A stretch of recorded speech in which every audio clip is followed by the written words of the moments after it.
Daniel was the kind of man everyone admired. He had an impressive career, a beautiful home, and a social media profile that looked like a highlight reel of success. Every vacation seemed luxurious. Every achievement was celebrated publicly. Every photograph showed confidence, charm, and complete control.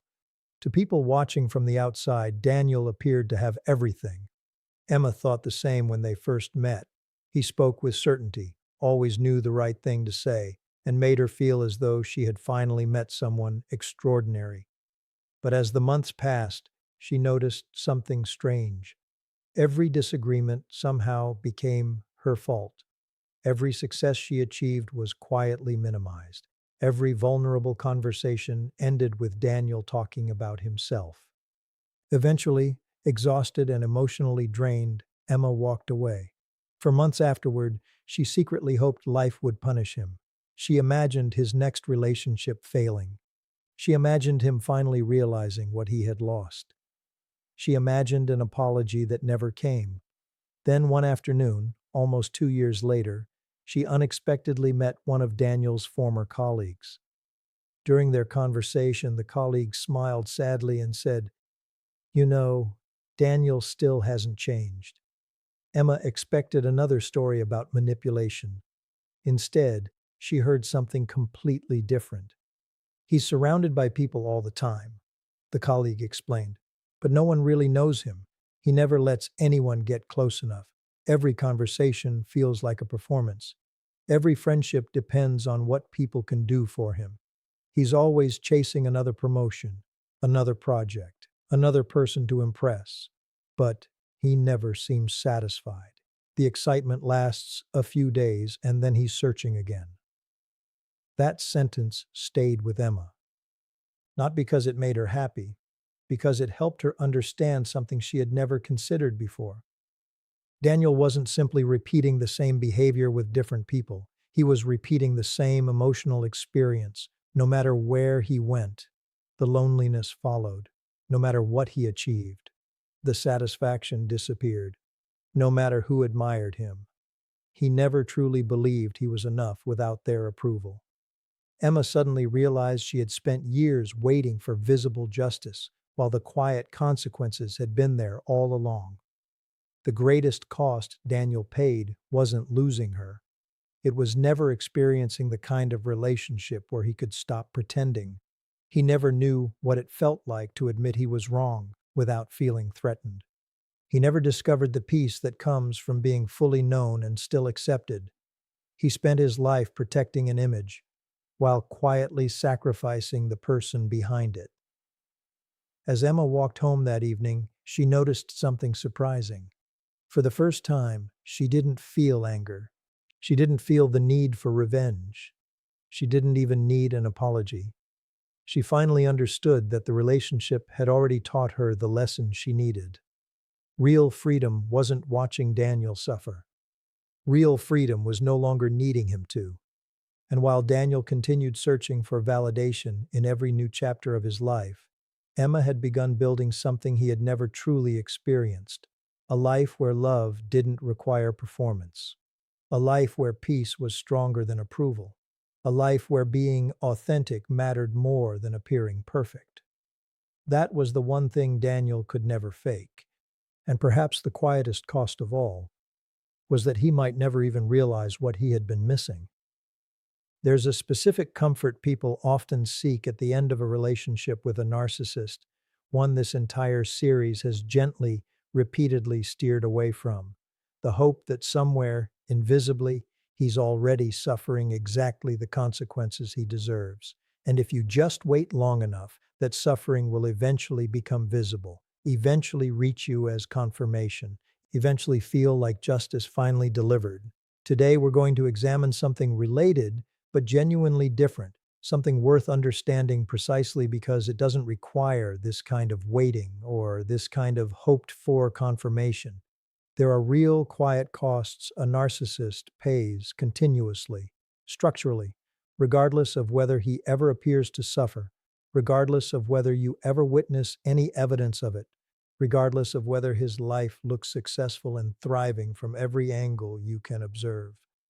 Understanding these costs isn't about finding satisfaction in his pain. It's about accurately understanding what his entire way of existing actually requires him to sacrifice permanently in exchange for whatever stability his strategies temporarily provide. Let's start with the first quiet cost, one that operates continuously beneath whatever surface success he might display. He never experiences genuine intimacy, and he never will, regardless of how many relationships he moves through. Remember everything we've traced throughout this entire series about the structural nature of narcissistic psychology, the inability to hold two contradictory self-perceptions simultaneously, the requirement that vulnerability be avoided rather than tolerated, the dependence on external validation rather than internal stability. This structure doesn't simply prevent genuine accountability, it prevents something considerably more fundamental: the specific human experience of being fully known by another person and remaining safe within that knowing. This cost operates continuously, silently, regardless of how many relationships he moves through, regardless of how convincing his performance of closeness might appear from the outside.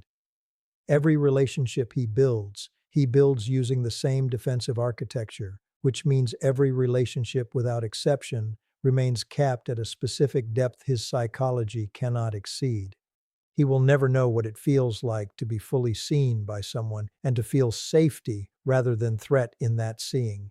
This isn't a temporary circumstance waiting for the right partner to eventually unlock. It's a permanent structural limitation, paid continuously across every relationship he'll ever have, whether he's aware of paying it or not. Here's the second quiet cost. He experiences his own achievements without ever actually experiencing satisfaction from them. Remember what we discussed about how his sense of significance depends entirely on external material rather than internal generation.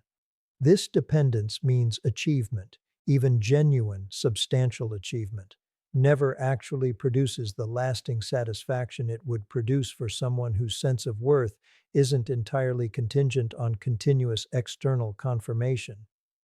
He accomplishes something, receives the admiration he needed, and within a remarkably short time, the emptiness returns, requiring the next accomplishment, the next validation, in an exhausting cycle that never actually resolves into genuine, lasting contentment.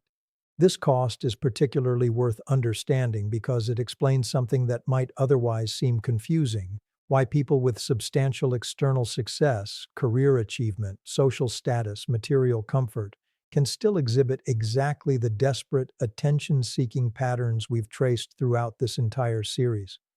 Success doesn't resolve this particular cost because the cost was never actually about lacking achievement. It's about lacking the internal architecture required to genuinely metabolize achievement into lasting satisfaction, regardless of how much achievement eventually accumulates. Here's the third quiet cost. Every relationship he builds requires continuous, exhausting maintenance work he can never actually stop performing. Remember what we discussed about narrative management, the constant effort required to maintain a curated self-image across every relationship and every social context. This maintenance never actually stops, never reaches a point of completion where he can simply relax into being fully, authentically known. Every interaction requires continued performance, continued vigilance, continued strategic management of what other people believe about him. This produces a specific, chronic exhaustion, one that operates entirely independent of whether his life appears successful or stable from the outside. The first three costs all point toward the same underlying reality.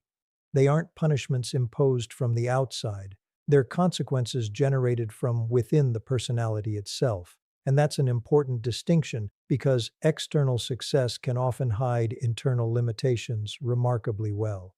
A person may appear confident, admired, and socially connected while privately repeating the same emotional patterns over and over again. The appearance changes. The structure often does not. That brings us to another quiet cost that receives far less attention than it deserves. He gradually loses the ability to trust genuine affection.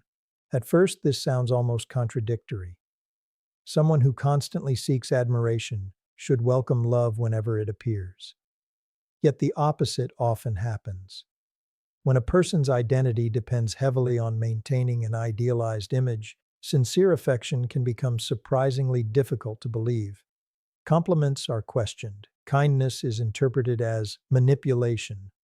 Loyalty becomes something to test rather than appreciate. Instead of asking, "Can I receive this love?" the unconscious question often becomes, "What does this person want from me?" Over time, that way of relating creates an invisible prison. Every relationship begins carrying an element of suspicion. Every act of generosity feels temporary. Every expression of commitment seems conditional. The tragedy isn't simply that other people struggle to trust him. Eventually, he struggles to trust them as well. That's a remarkably lonely way to experience relationships. Because real emotional security depends on allowing yourself to believe that another person's care is genuine. Without that ability, closeness always feels uncertain. Another cost appears in a place many people never think to look. He becomes increasingly disconnected from his authentic identity. Healthy identity develops through honest self-reflection. People acknowledge strengths. They acknowledge weaknesses. They make mistakes. They learn from them. Gradually, a stable sense of self emerges, but when enormous psychological energy is devoted to protecting an idealized version of oneself, something different begins happening. The performance slowly replaces the person. The image becomes more familiar than the authentic self beneath it. This is why many people with pronounced narcissistic traits seem remarkably confident while simultaneously reacting intensely to even minor criticism. The confidence often depends upon maintaining the performance. Without it, uncertainty begins surfacing almost immediately. That uncertainty isn't always visible to others, but it quietly shapes countless decisions. Which conversations feel safe, which people are tolerated, which environments must be avoided. The result is a life increasingly organized around protection rather than authenticity.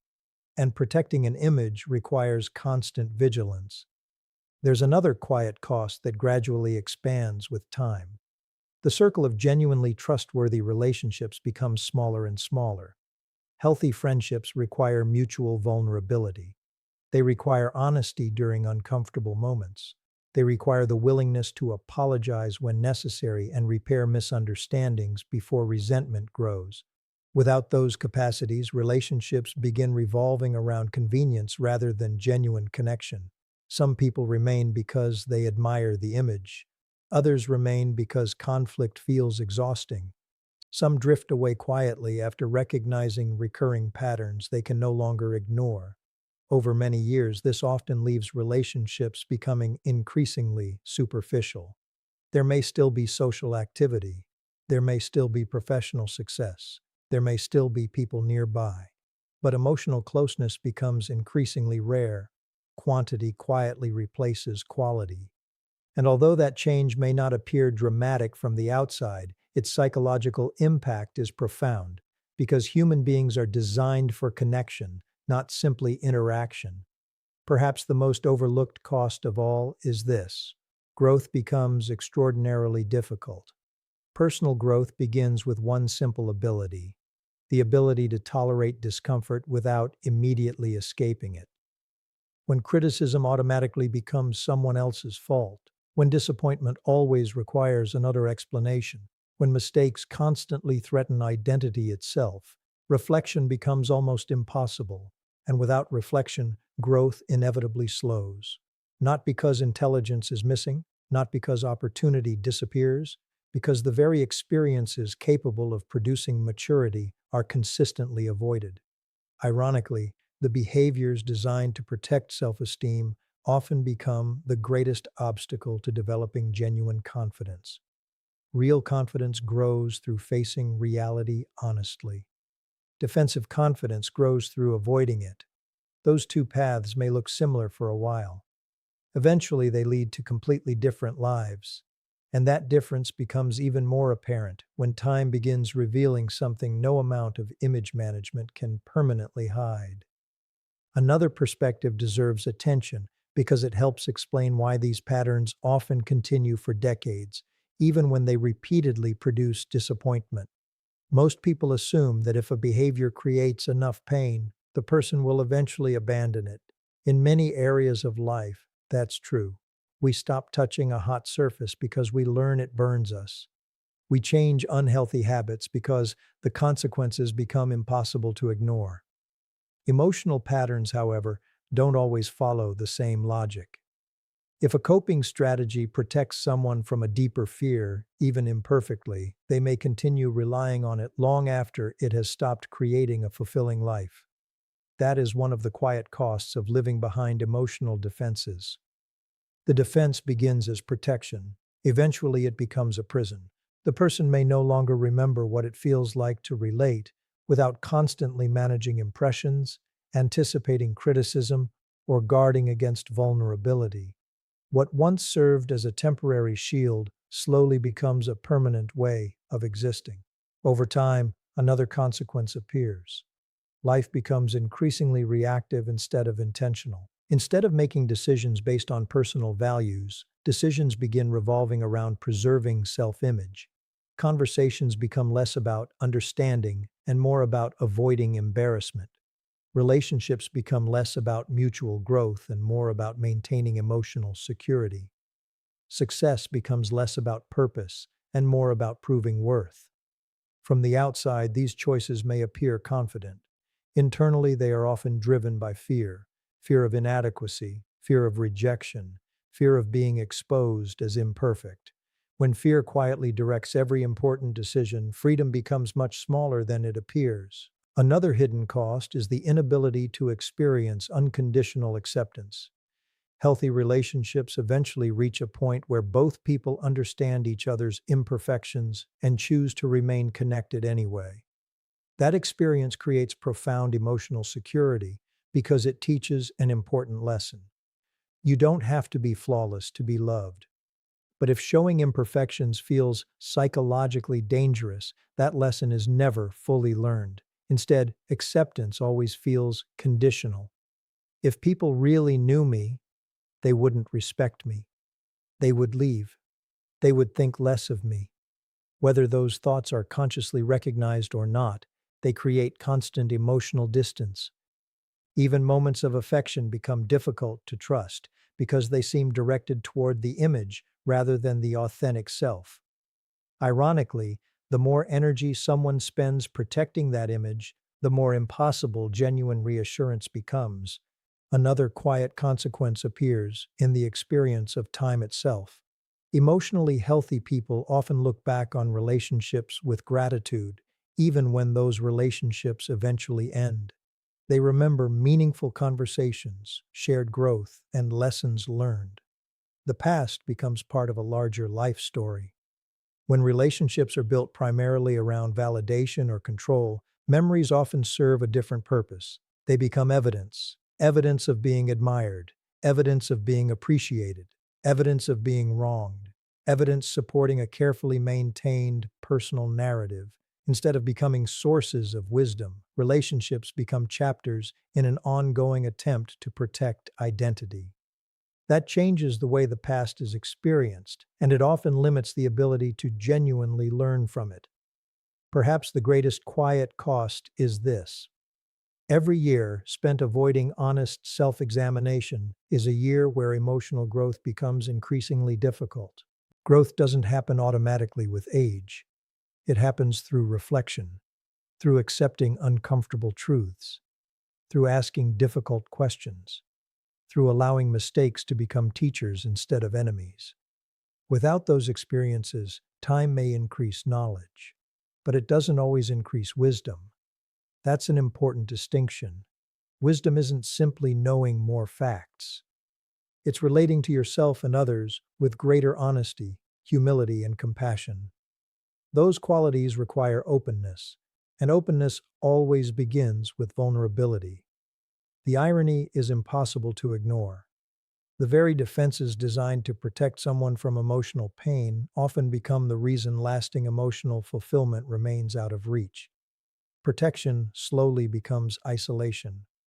Control slowly replaces connection, Image slowly replaces identity, and the person may never fully understand why success, admiration, or attention never produce the peace they expected.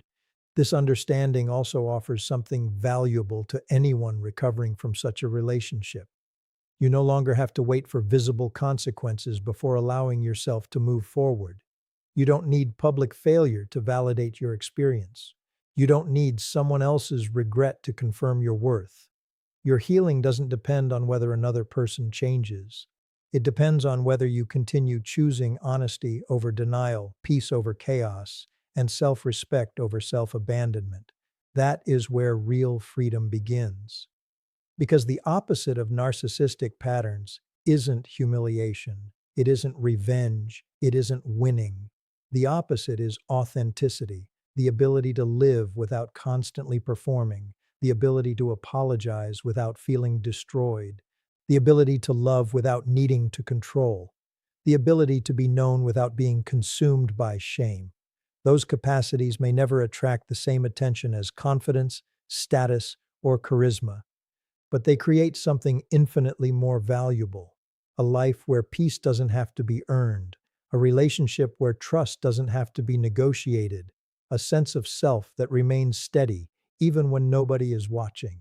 And in the end, that may be the greatest contrast of all. One life becomes an endless search for external confirmation.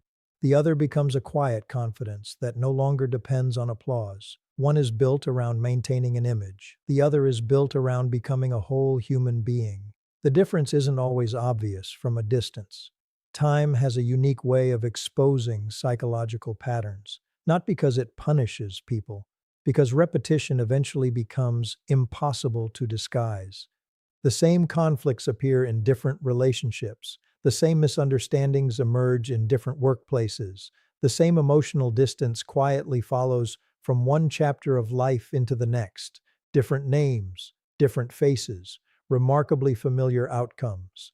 That's why one of the quietest costs is also one of the most significant. He keeps changing environments without escaping himself. A new relationship may briefly feel exciting. A new city may offer a fresh beginning. A different career may provide new admiration.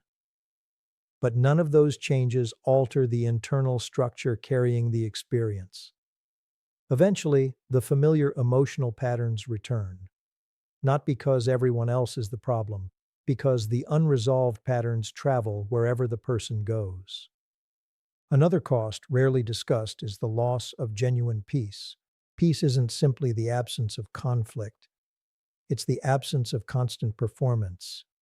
It's the freedom to admit uncertainty, to say, I was wrong, to ask for help without feeling diminished, to allow another person to see imperfections without experiencing unbearable shame. When those experiences remain psychologically unsafe, life requires continuous emotional effort. Even quiet moments become occupied by maintaining identity, protecting reputation, or anticipating future threats. From the outside, that effort may remain completely invisible. Internally, it rarely disappears. It's also important to understand something else. Recognizing these quiet costs isn't an invitation to celebrate another person's suffering. It isn't about revenge. It isn't about hoping life eventually gets even, because revenge still keeps your emotional attention tied to someone else's journey.